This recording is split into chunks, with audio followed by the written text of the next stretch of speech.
paralysis, back pain, migraine, diabetes, blood pressure, disc bulge, arthritis, joint pain, hair loss, skin problem, spine problem का प्राकृतिक और रासायनिक मुक्त इलाज और पाए अपने बीमारियों की जानकारी एक्सपीरियंस डॉक्टर से जो 13 साल से आयुर्वेदा और रिसर्च में अपनी सेवा दे रहे हैं। तो किस बात की है देरी, हम आए और अपने बीमारियों का आयुर्वेदिक ट्रीटमेंट ले और उन्हें जड़ से खत्म करें।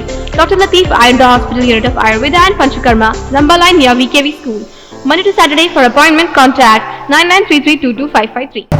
नमस्कार, न्यूज़ आप तक में आपका स्वागत है। मैं हूं जे बॉबी। अभी इस वक्त खड़े हैं हम फ्लैग पॉइंट के ठीक सामने और हमारे साथ में अशोक सरन जी हमारे साथ में मौजूद है। आपको बता देते हैं इनका परिचय, पहले थोड़ा सा मैं दे दूंगा, बाकी परिचय इनसे खुद लेंगे हम, ताकि आप लोगों को क्लियर हो सके कि इनका यहाँ आने का क्या मकसद है। तो सबसे पहले मैं बता देता हूँ, सर जो है प्रोड्यूसर एंड डायरेक्टर है, फिल्म से जुड़े हैं। तो वैसे में इनका आने से कितना फ़ायदा यहाँ के युवाओं को और यहाँ के लोगों को होगा, चलिए इनसे जानते हैं और इनका परिचय खुद इनसे ही जानते हैं। तो वैसे में सर, आपका 3 दिवसीय दौरा यहाँ पे हो चुका है, आज मिला देंगे तो आपका 3 दिन दौरा हो चुका है।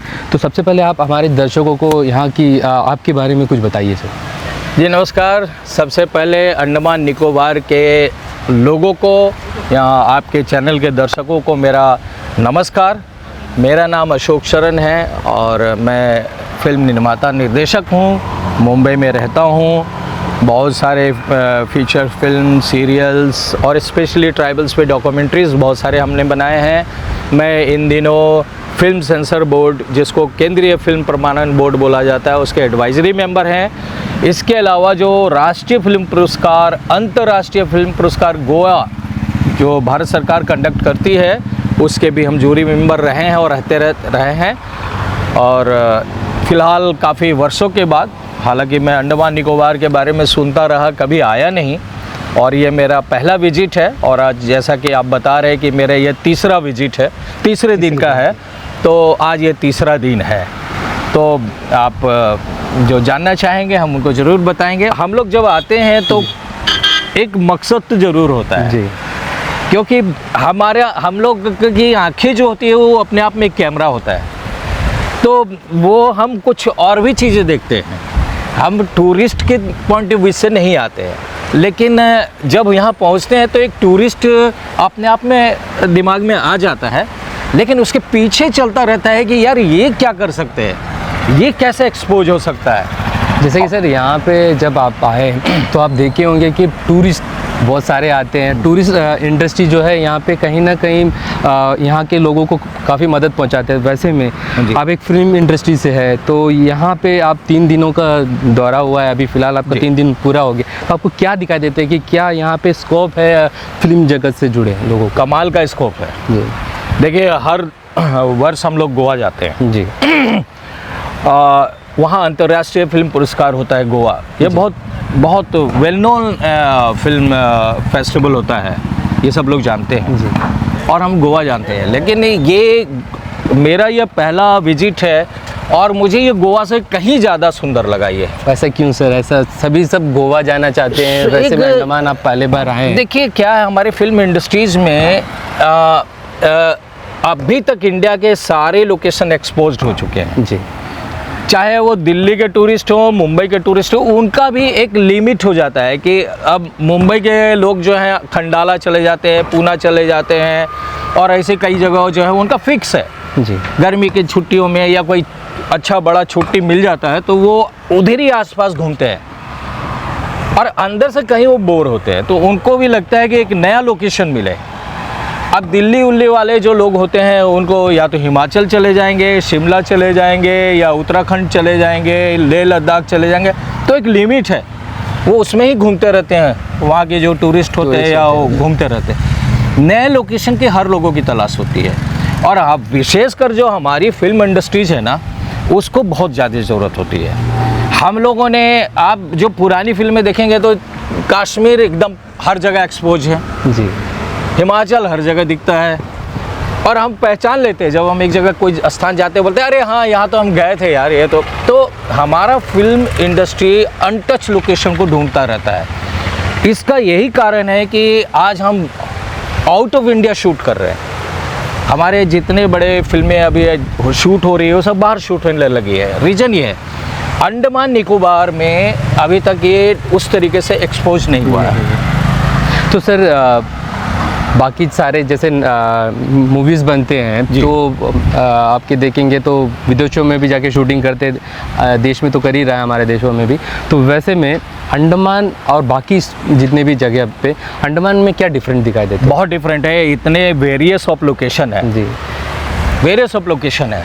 आप देखिए मैं अभी यहाँ खड़ा हूँ, ये जो आइलैंड है एक छोटा सा, इसकी एक हिस्टोरिकल ये है, लेकिन मैं नीचे देख रहा था इतना क्रिस्टल सी मुझे कहीं नहीं दिखाई देता।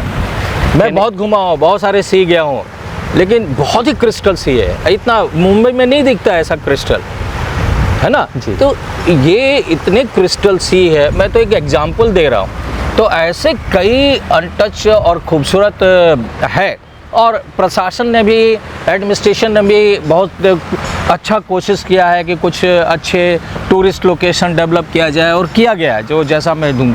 और अंडमान निकोबार की सबसे बड़ी क्या है कि ये हिस्टोरिकल प्लेस है, हम लोगों को स्टोरी ढूंढने की जरूरत नहीं है, यहीं पे सारे स्टोरी मिल जाती है। और हम लोग इसको काला पानी की सजा के रूप से लोग जानते थे पहले, है ना, क्योंकि अंग्रेजों के समय में हमारे बहुत सारे स्वतंत्रता सेनानी को ला के यहाँ रखा गया, बहुत सारे लोग आए, इसको डेवलप किए, इतना सुंदर पोर्ट ब्लेयर और अंडमान निकोबार को बनाया गया है। अभी मुझे जानकारी मिली, अभी 2 दिन पहले सुरेंद्र जी हैं जो प्रेसिडेंट है अंडमान चैम्बर ऑफ कॉमर्स के, तो मैं किसी के साथ बैठा था तो उन्होंने एक बड़ी अच्छी बात बताई कि यहाँ का प्रशासन चाहता है कि इसको शूटिंग लोकेशन डेस्टिनेशन के रूप में डेवलप किया जाए। तो बहुत अच्छा है, मैं तो प्रशासन से ही कहूँगा, क्योंकि देखिए ये जब ये फिल्म के लोग आने लगेंगे ना, फिल्म के एक्टर, बड़े बड़े डायरेक्टर, प्रोड्यूसर आएंगे, तो ये अपने आप में बहुत चर्चा में आ जाता है, ऑटोमेटिकली लाइमलाइट में आता है।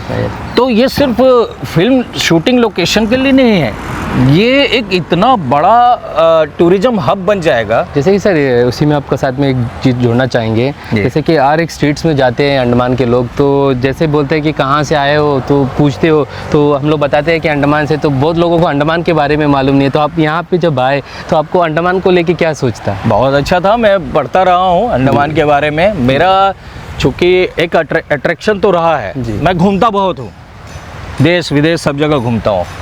रीज़न बहुत सारे होते हैं कि भाई शूटिंग कहाँ की जा सकती है, कहाँ क्या सुविधा है, तो लेकिन जितना पढ़ा मैंने अंडमान को, जितना आप लोग के चैनल या और लोगों के माध्यम से मैं देखता रहा हूँ, उससे कहीं ज़्यादा लिविंग रूप में मैं देख रहा हूँ, तो बहुत ज़्यादा खूबसूरत है। और अभी तो मैं बहुत जगह गया नहीं हूँ, मैं अभी सिर्फ पोर्ट ब्लेयर में हूँ, पोर्ट ब्लेयर के कई लोकेशंस पे गया हूँ, अब आगे हैवलॉक है, बहुत सारी जगह है, मैं कोशिश करूँगा जाऊँगा। और मैं चाहूँगा कि यहाँ के प्रशासन से हमारे ऑनरेबल लेफ्टिनेंट गवर्नर हैं, ऑनरेबल चीफ सेक्रेटरी हैं, तो उनसे मिलूँ, और मैं एक इस इंडस्ट्रीज़ को डेवलप करने के लिए, इस पोर्ट ब्लेयर को और या अंडमान निकोबार को डेवलप करने के लिए मैं चाहता हूँ कि कुछ सजेशन दो। अगर उनको ऐसा लगता है कि हाँ हम जैसे लोगों के सजेशन की ज़रूरत है, हालांकि मुझे लगा कि अच्छा कर रही है अभी की जो एडमिनिस्ट्रेशन। सर ये साथ ही साथ ये बता दीजिए, क्योंकि आप फिल्म जगत से जुड़े हैं और यहाँ पे बच्चों को नौकरी नहीं मिल रहा है, तो मान लीजिए अगर आपका सेटअप यहाँ पे बैठ जाता है और आप लोग यहाँ पे शूटिंग करते हैं, तो यहाँ के बच्चों को कितना फ़ायदा होगा उससे? देखिए 2-3 चीज़ें जो मुझे लगा कि ये थोड़ा बहुत रिचेस्ट लोगों के लिए एक टूरिस्ट डेस्टिनेशन है, क्योंकि अगर एक व्यक्ति यहाँ आता है तो मुझे लगता है कि अगर पूरे लोकेशन को घूमे तो 1.5 से 2 लाख का खर्चा है जी, मिनिमम कॉस्ट पे। तो अब एक व्यक्ति तो अकेला आएगा नहीं, अगर पूरी परिवार लेके आता है तो 5 लाख मिनिमम खर्चा होता है, क्योंकि फ़्लाइट कॉस्ट है। अभी मैं देख रहा था 20,000, 25,000, 15,000 फ़्लाइट ये जो टूरिस्ट अभी सीज़न है उसमें जा रहा है। तो एक व्यक्ति का आना जाना 30,000, 40,000 चला जाता, तो कैसे बेयर करेगा? एक जो कॉमन मिडिल फैमिली वो बेयर नहीं करेगा। उसी तरीके से अब एक आइलैंड से दूसरे आइलैंड जाते हैं शिप में, तो वो कॉस्टली है। यहाँ के जो चॉपर हैं या जो चार्टर हैं वो बहुत कॉस्टली है, तो वो बेयर करना एक मिडिल फैमिली के लिए बहुत डिफ़िकल्ट हो जाता है। तो ये वही लोग इसको बेयर कर सकते हैं जिनके पास अच्छा पैसा है। तो ये सारी चीज़ों में सरकार को थोड़ा सब्सिडी देनी पड़ेगी, कुछ कटौती करनी पड़ेगी, तभी है ना? जाके जो आपके जैसे लोग यहाँ पे आएंगे। हाँ, और- तो बहुत सारे टूरिस्ट आएंगे। जी तो टूरिस्ट के आने से क्या होगा कि यहाँ के लोगों का जो है ना, जो बिजनेस डेवलप होगा। देखिए, कोई ज़रूरी नहीं कि नौकरी की जाए, जी है ना। हर व्यक्ति का एक अट्रैक्शन होता है कि नौकरी करे। नौकरी मैं तो बड़ा बकवास मानता हूँ नौकरी। मेरे जीवन में मैंने कभी Self-depend हो, ये नौकरी के चाहते लिए हैं। Self depend. तो यहाँ बिजनेस फ्लॉट होगा, बढ़ेगा, लोगों जैसे का आपके अर्निंग जैसे बढ़ेगा। लोग अगर यहाँ पे नहीं आएंगे तो कहीं ना कहीं बिजनेस जो है लोगों को अगर प्राइवेट में अगर जाना चाहेंगे तो उनको स्कोप नहीं मिलता है। तो अगर आपके जैसे आएंगे तभी होगा। तो वैसे में वही जानना चाहते हैं सर कि कितनी, अगर एक फिल्म अगर यहाँ पे मान लीजिए शूट हो रहा है तो वैसे में लोकल्स को कितना फ़ायदा होगा, बच्चों को कितना फ़ायदा होगा? बहुत फ़ायदा होगा। अब लोकल मेंबर्स कितने मेंबर्स तक यहाँ पे? डेफिनेटली देखिए, एक शूटिंग टीम में स्टोरी के हिसाब से 100 से 200 250 लोग आते हैं, जी ठीक है। और ये हमेशा कोशिश रहती है कि जो छोटे छोटे कामों के लिए लोकल लोगों को ले लिया जाए। जो मेन हमारा जो टेक्निकल या एक्टर होते हैं वो आते हैं। अगर हम यहाँ के लोगों को थोड़ा ट्रेनिंग दे दें तो उसमें उनको, अगर शूटिंग कंटिन्यूसली एक चलता रहे तो उनको जॉब मिलना शुरू हो जाएगा, अर्निंग बढ़ जाएगी, बिजनेस बढ़ जाएगा। क्योंकि जब फिल्म शूटिंग के लिए आते हैं तो खाने वाले, पानी वाले और बहुत सारी चीज़ें पूरी हैं। टीम उनके साथ में घूमते तो वैसे तो में- वो बढ़ जाता है ना। पानी हम थोड़ी लेकर आएंगे, खाने थोड़ी लेते यही करेंगे, तो उनके लिए तो ये बढ़ गया ना, पैसा क्या कमाई शुरू हो गया ना। शुरू हो गया। देखिए, बहुत सारे ऐसे कंट्री है जो टूरिज्म पे चलता है ना। थाईलैंड देख लीजिए, पूरे पूरे के पूरे टूरिज्म पे tourism खड़ा है वो। तो वाई नॉट अंडमान निकोबार, हम क्यों नहीं कर सकते हैं? और उससे काफ़ी सुंदर भी है। और बहुत सुंदर है। तो ये है कि इच्छा शक्ति की आवश्यकता है, प्रशासन की भी, सरकार की भी। हालांकि एक चीज़ बहुत अच्छी बात हमें देखने को मिली, मोदी जी की सरकार बहुत अच्छा कर रही है। ये खुद भी आए, ये झंडा जो अभी हम लोग देख रहे हैं, अभी मोदी जी तो के लिए। उन्होंने ही 1943 के fighters उसमें के फ्रीडम फाइटर जो नेताजी ने जी। हमारे देश में पहला झंडा जो फहराया था 1943 में, तो उसकी याद में इन्होंने ये इतना बड़ा झंडा फहरा के वो गए हैं। ये बड़ी बात है कायम कि ये हमारे, अच्छा उनका विजन देखिए। हमें तो ये लगता है भाई, जो हम लोग का कहावत होता था कि जो बादल गरजता है वो बरसता नहीं। तो मोदी जी गरजते नहीं है, वो सीधा बरसते हैं। और एक विजन जो अभी हमें कुछ लोगों के माध्यम से पता चला कि ये आइलैंड, कुछ एक आइलैंड को सिंगापुर, थाईलैंड जैसे वो डेवलप करना चाहते हैं। बहुत बड़ा विजन है जी सर। इतना अच्छा, मतलब ये अंडमान हमारे देश का इतना इम्पोर्टेंट प्लेस हो जाएगा। जो लिटिल अंडमान के बारे में सुना हमने कि वो उसको एक सिंगापुर के रूप में डेवलप करना चाहते हैं। ग्रेट निकोबार का जो एक लास्ट पॉइंट है उसको भी वो एक शिप हब बनाना चाहते हैं, क्योंकि लाखों शिप, जो बड़े शिप वहाँ से आते जाते हैं, तो एक सेंटर बन सकता है। काम भी शुरू हो गया है ना, काम भी शुरू हो गया है। रुकावटें भी आने लगी है, वो तो अरे क्योंकि अच्छा काम करने वाले एक हैं तो उसको बिगाड़ने वाले 10 लोग खड़े हो जाते हैं। ठीक है, पर्यावरण की बात आ जाती है कि लोग मर जाएंगे तो स्पेसीज मर जाएंगे, तो अरे तो ये सिर्फ भारत में ही हो रहा है क्या? और देशों में नहीं हो रहा क्या? तो आप और देशों की बात उठाइए ना। बड़े बड़े जो आपके जो जिसको हम कहते हैं वेल डेवलप्ड कंट्री, उसके बारे में तो ये कुछ बोलते नहीं बोलते। सर साथ ही साथ ये बताइए, जैसे कि आपका खुद का भी एक चैनल है ट्राइबल इंडिया टीवी, उसके बारे में बताइए, क्योंकि आप उसमें कई ट्राइबल्स को जो है वो सामने लेके आए और उनके ज़िंदगी के बारे में, उनकी जीवनी के बारे में कई सारे आप डॉक्यूमेंट्री मूवीज़ बनाए हैं, तो उसके बारे में भी कुछ बताइए। देखिए, मैं चूँकि झारखंड से रहा हूँ और झारखंड अपने आप में एक बहुत बड़ा ये है ट्राइबल डेस्टिनेशन है। तो मैंने वहाँ से शुरुआत की, ट्राइबल्स पे डॉक्यूमेंट्री बनाए, बहुत सारी चीज़ें, और आज पूरे भारत के ट्राइबल के साथ मैं जुड़ा हुआ हूँ। मैं जाता हूँ अंदर जंगलों में, जाता हूँ, मुझे बड़ा शौक़ है जंगलों में और ऐसे भटकना, जंगली जानवरों के बीच, लोगों के बीच भटकना, मिलना, बहुत मैं इंजॉय करता हूँ। तो मुझे लगा कि हमारे देश में 18 से 20 करोड़ का पॉपुलेशन है ट्राइबल्स का। तो इतना बड़ा पॉपुलेशन है, आज क्या क्या चैनल चल रहे हैं, लेकिन इनके लिए कोई चैनल नहीं चल रहा है। तो मुझे लगा यार क्यों नहीं इनके लिए, क्योंकि देखिए हमारे भारतीय पारंपरिक जो जिसको बोल देंगे ट्रेडिशनल रिचुअल कल्चर जो है ट्राइबल के पास है ना।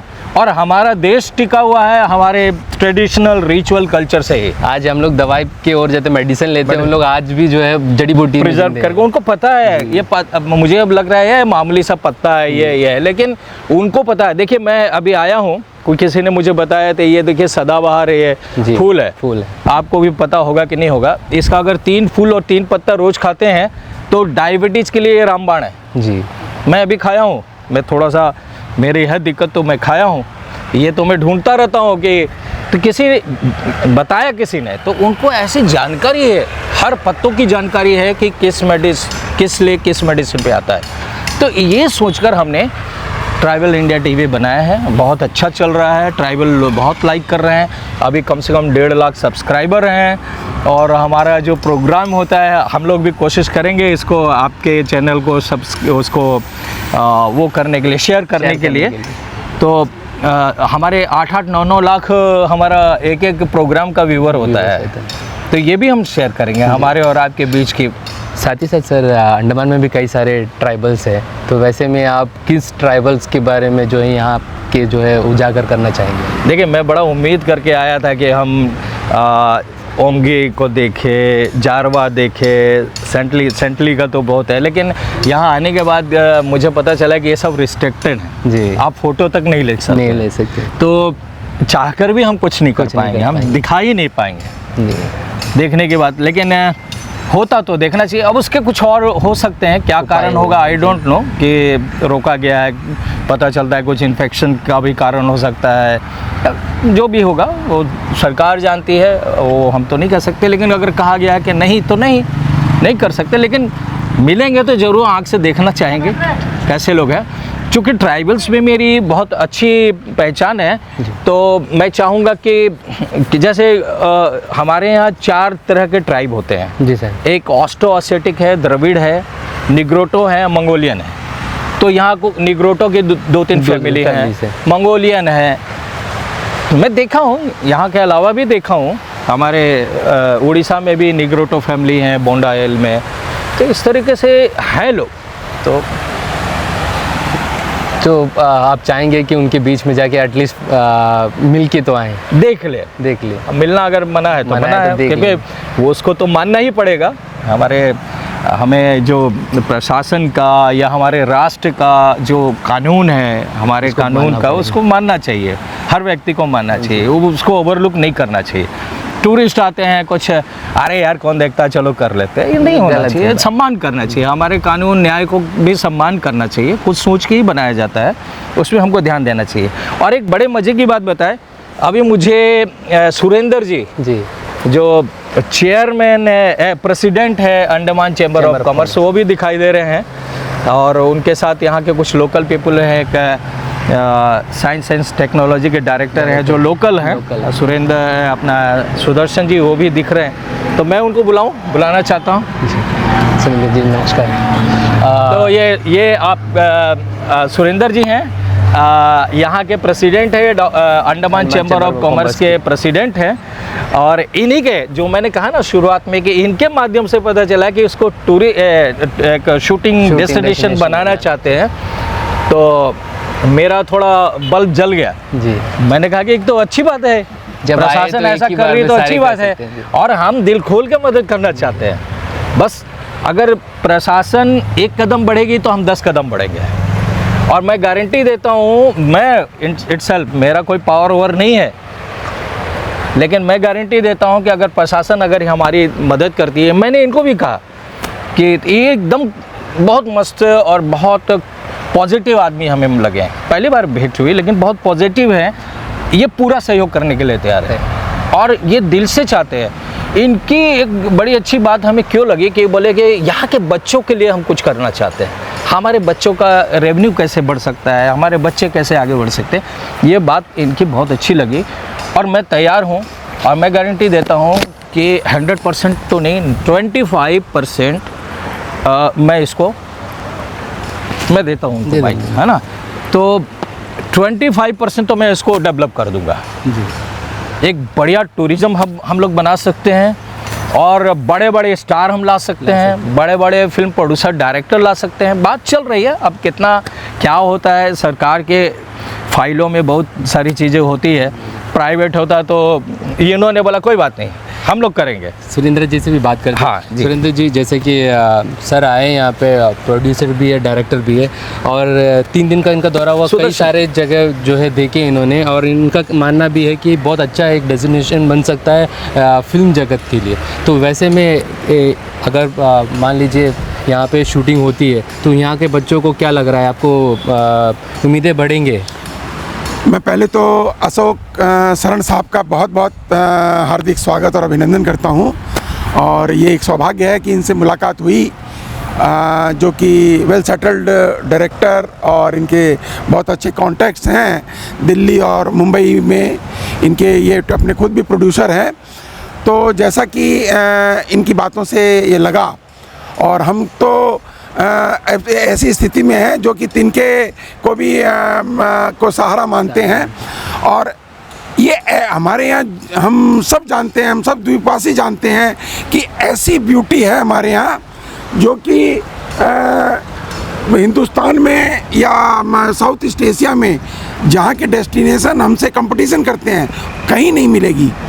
और इतना स्वच्छ वातावरण, इतनी प्राकृतिक संपदा, सौंदर्य जो हमारे पास है, और आज के संदर्भ में जबकि हमारे द्वीप में 40 से 50 हज़ार बच्चे जिनके पास काम नहीं है, और ये जो एक लाइन है जो उनको बहुत इंटरेस्टिंग लगेगी। और यहाँ जैसा कि मैं खुद सिंगापुर, बैंकॉक और बाकी यहाँ पर हमारे देश के भी राजस्थान या जो केरला, तमिलनाडु, कश्मीर में जो हमारे यंग बच्चे जो फोटोग्राफी करते हैं, जो गाइड का काम करते हैं, और बाकी इतनी लाइनअप एक्टिविटी है जो कि जैसे जैसे टूरिस्ट बढ़ेंगे, जैसे जैसे सुविधाएं बढ़ेगी, वो अभी प्री वेडिंग शूटिंग के लोग यहाँ आते हैं, अपने साथ फोटोग्राफर लाते हैं, बट उनको पता नहीं है किस किस जगह जाएं।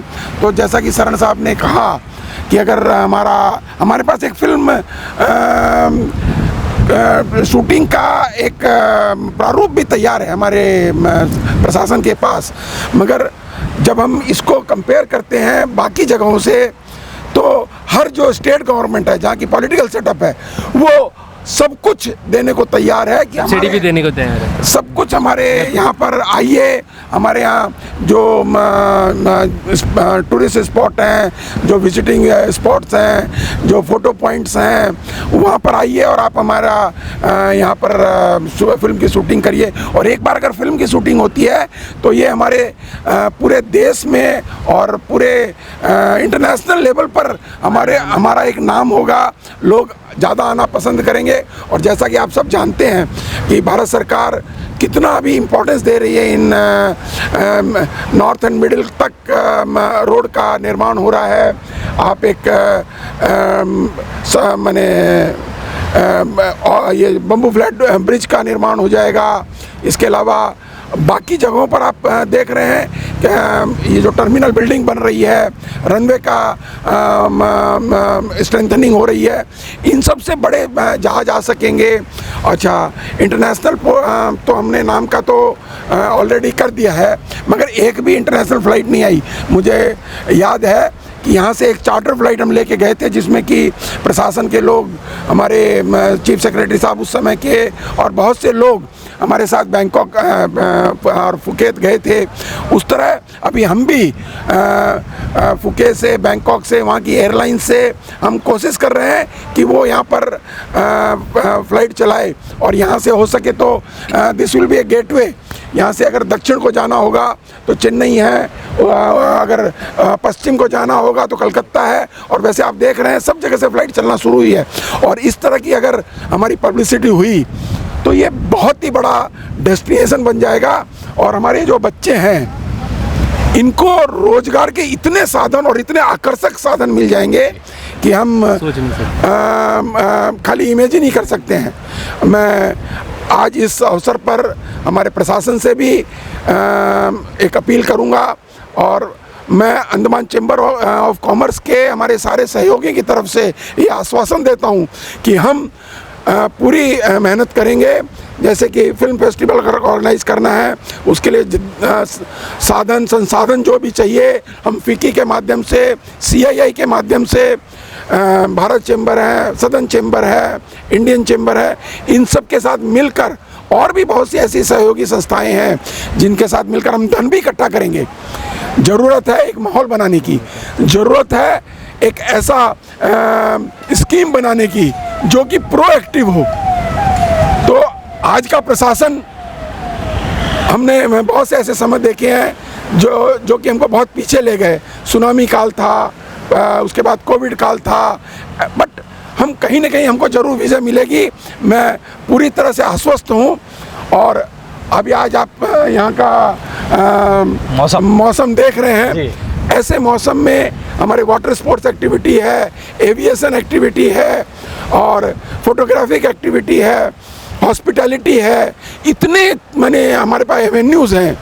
तो यहाँ के बच्चों को बट अभी तो आप देख रहे हैं जिनके पास गाड़ियाँ हैं, ट्रैवल चलाते हैं, उनको बैंक परेशान कर रखी है, उनकी EMI नहीं भर पा रहे हैं, उनका NPA हो गया है, छोटे होटलों का ऐसी पोजीशन है। इन सब चीज़ों को हमको बड़े ध्यान से देखना है और इससे काफ़ी मदद भी मिलेंगी। सरन साहब के लिए तो मैं आपको बताऊंगा, उनसे जो मेरी इस मुद्दे पर बात हुई है, हम तो बहुत आसान्वित हैं। मैंने पहले भी जैसा कहा, हम तो एक तिनके को भी अभी सहारा मानते हैं और अगर ज़रूरत पड़ी और अगर इनका सहयोग रहा तो हम यहाँ से एक डेलीगेशन लेकर मुंबई चले जाएंगे। अभी 15 अगस्त को पूना में CII की एक मैनेजिंग कमेटी की मीटिंग बैठने वाली है जहां शीर्ष उद्योगपति और उससे जुड़े हुए लोग भी आएंगे। मैं शामिल होने का प्रयास कर रहा हूं और वहां पर अगर ज़रूरत पड़ी तो मैं शरण साहब या ऐसे लोगों को या और जो हमारे गायक हैं, जो हमारे म्यूजिशियंस हैं, जो हमारे बड़े फिल्म स्टार्स हैं, अगर वो उनको हम लोग टैप कर सके। हमारे पास संसाधनों की कमी है, मैं जबकि आपको पहले बता चुका हूं, हम एक बार छोटी सी इकनॉमी है, हमारा 8,000 करोड़ रुपया भारत सरकार से आता है और व्यवसाय भी बहुत ही 3,500-4,000 करोड़ रुपए के करीब का ही हमारी GSDP है। यहाँ इसको बढ़ाने की बहुत ज़रूरत है। हमारे पास सब कुछ है, हमारे पास हिम्मत भी है, हमारे यहाँ के बच्चों में इतना टैलेंट है कि वो यहाँ से जाकर बेंगलोर, चेन्नई, दिल्ली, कलकत्ते में काम करते हैं। तो ऐसे समय में जब सब कुछ है तो खाली एक ब्रेक थ्रू की ज़रूरत है, वो हमें ज़रूर मिलेगी, ऐसा मेरा मानना है, मेरा विश्वास है। और आज इस मौके पर अशोक साहब के साथ में जो मुलाकात हुई वो हमको एक चरम तक ले जाएगी हमारा जो। और मैं आपका भी बहुत धन्यवाद करता हूँ कि आप हमें हमारे द्वीपवासियों तक और आपके चैनल के माध्यम से अगर नेशनल मीडिया पर भी अगर ये संभव हो और अगर भेजें और जो भी स्टेक होल्डर्स हैं अगर उनको हम यहाँ के बारे में IPNT डिपार्टमेंट से मिलकर भी यहाँ की जो फिल्म क्लिप्स हैं, यहाँ की जो साइट सीइंग की क्लिप्स हैं वो उनको हम भेजेंगे। मगर ज़रूरत है प्रशासन की एक प्रोएक्टिव पॉलिसी की। तो उनको जो दूसरी जगहों पर हमारा बेसिक कंपटीशन होता है साउथ ईस्ट एशियन कंट्रीज से, वहाँ पर जो इंफ्रास्ट्रक्चर है, जो सुविधाएं हैं वो बहुत ज़्यादा हैं। हम भी धीरे धीरे सुविधाएं कर लेंगे। भारत सरकार पूरी तरह से एक्टिव है और यहाँ पर तो आप देखे होंगे इतने अच्छे अच्छे डेस्टिनेशन हैं, historical destination. Rajasthan, Jammu and Kashmir open up कर रहा है हर तरह से। इसके अलावा तेलंगाना है, तमिलनाडु है, मध्य प्रदेश है, उत्तर प्रदेश है। उत्तर प्रदेश में आपने सुना होगा एक बराबर की फिल्म सिटी जो मुंबई में है उस तरह बनाने की कोशिश की जा रही है। तो हर तरह लोग अपने प्रयास कर रहे हैं। तो हमारा प्रयास भी इन सब जगहों पर ऑफ कोर्स हमें कंपटीशन मिलेगा, बट हम पूरी तरह से आश्वस्त हैं कि हम इस अपने जो हमारी कोशिशों हैं उसमें हम कामयाब होंगे। और आप सब द्वीपवासियों का और आप सब मीडिया पर्सन्स का और हमारे अशोक साहब का, तो उन्होंने जो आश्वासन दिया है, मैं उनका बहुत बहुत हार्दिक अभिनंदन और उनका धन्यवाद ज्ञापन करता हूँ आप सब की तरफ से। और मैं ये कोशिश करूँगा कि वो कुछ लोगों को इसी सीज़न में, हम तो ऐसा ही चाहते हैं तुरंत हो, तो इसी सीज़न में वो लोगों को लेके आएँ, एक छोटा ही कार्यक्रम करें, उसके बाद हम बड़े कार्यक्रम का प्लानिंग करेंगे और स्पॉन्सर खोजेंगे, बाकी सब तरह से हम पूरी वो करेंगे। मैं एक बार आप सबका और ख़ास करके आपके चैनल का बहुत बहुत धन्यवाद ज्ञापन करता हूँ। सर साथ ही साथ आपसे ये भी पूछना चाहेंगे, जैसे कि हर एक स्टेट्स में आप जाते हैं, फिल्म निर्माता है आप, वैसे में हर जगह पे शूटिंग करते हैं आप, सब्सिडी कौन से स्टेट में मिल जाते हैं, कितने तक मिल जाते हैं? जी देखिए, मध्य प्रदेश 2.5 करोड़ दे रही है, उत्तर प्रदेश दे रही है 2.5 करोड़, हिमाचल प्रदेश ने भी शुरू किया है, उत्तराखंड भी किया है, तो ऐसे 4-5 स्टेट है जो सब्सिडी दे रही है और लोग जा रहे हैं क्योंकि ये भी सब्सिडी भी एक बहुत बड़ा अट्रैक्शन होता है।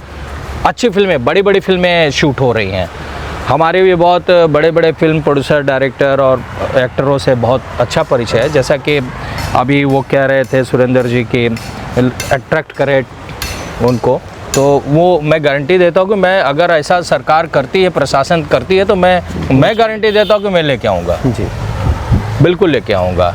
तो इस तरीके से, और मैं आप अंडमान आप तक के दर्शकों को भी ये कहना चाहूँगा, ये थोड़ी चर्चा हमारी लंबी हो गई है, लेकिन ये पूरा देखिएगा क्योंकि बहुत इम्पोर्टेंट चर्चा है और ये आपको बूस्टअप करेगा, आपके विल पावर को बढ़ाएगा, क्योंकि एक आशा है इसमें। और इन्होंने पता नहीं, ये बहुत अच्छा चैनल यहाँ काम कर रही है, ये पकड़ लेते हैं, किसी को भी पकड़ लेते हैं, हमें भी इन्होंने पकड़ लिया है, टेप किया है इन्होंने।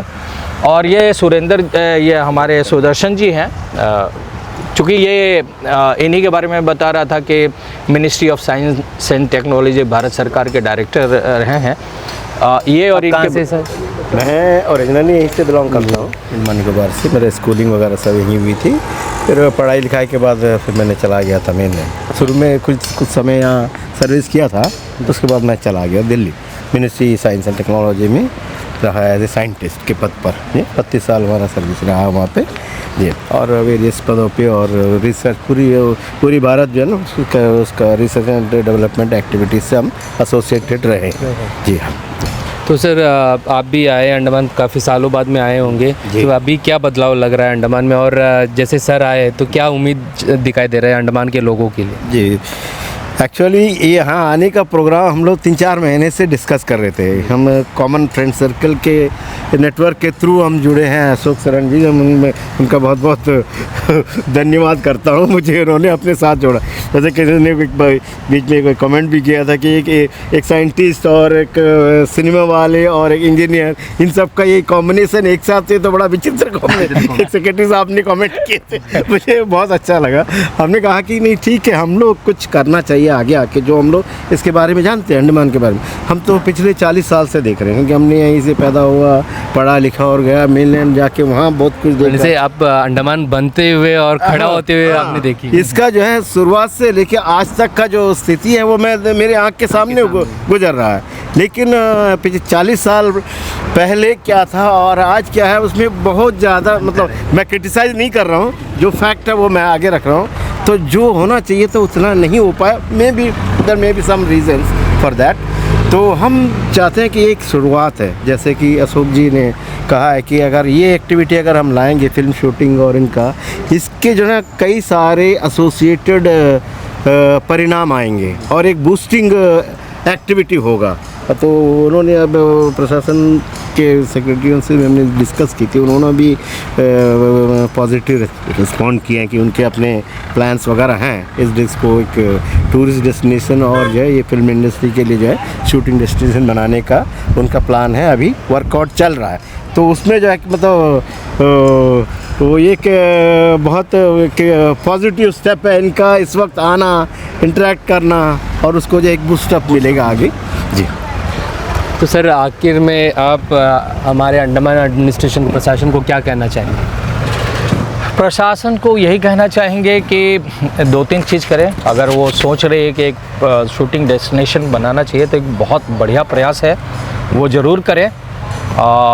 क्योंकि प्रशासन को इसलिए ही यहाँ रखा जाता है कि हम इसको कैसे विकास करें, और अगर पॉजिटिव लोग होते हैं प्रशासन में तो देखिए विल पावर की आवश्यकता होती है।